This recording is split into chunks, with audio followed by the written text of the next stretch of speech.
अभिजित पाटील अध्यक्ष महोदय धन्यवाद। माझ्या पंढरपूर तालुक्यातील वाखरी पालखी तळावरती समाधान फाटे नावाचे शेतकरी संघटनेचे नेते त्या ठिकाणी आंदोलनाला बसलेत की ऊस दराचे त्या ठिकाणी पहिला हप्ता जाहीर करावा।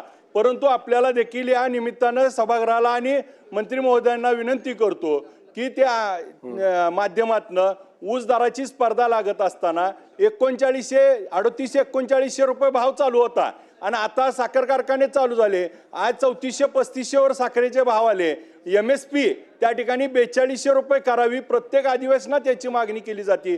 परंतु केंद्र सरकारला आपली शिफारस नसल्यामुळं MSP आणि इथेनॉल त्या ठिकाणी प्रोडक्शन होत नसल्यामुळं आणि मग दुसऱ्या बाजूला आज शेतकऱ्यावरती होत असणाऱ्या या लोकांच्या ज्या अपेक्षा आहेत त्या पूर्ण करण्यासाठी जी बर्डन येतंय ह्याच्यासाठी 4200 रुपये साखरेची MSP केली तर या शेतकरी संघटनेचं आंदोलन आणि त्यांना न्याय देता येईल। तर सरकारने सकारात्मक याच्यावरती प्रतिसाद देऊन लवकरात लवकर MSP जाहीर करावे, इथेनॉलचे भाव 7 रुपयाने वाढवावे, तर त्या ठिकाणी ही साखर कारखानदारी आणि शेतकरी सुखी लागेल ही आपल्या या माध्यमातून विनंती करतो।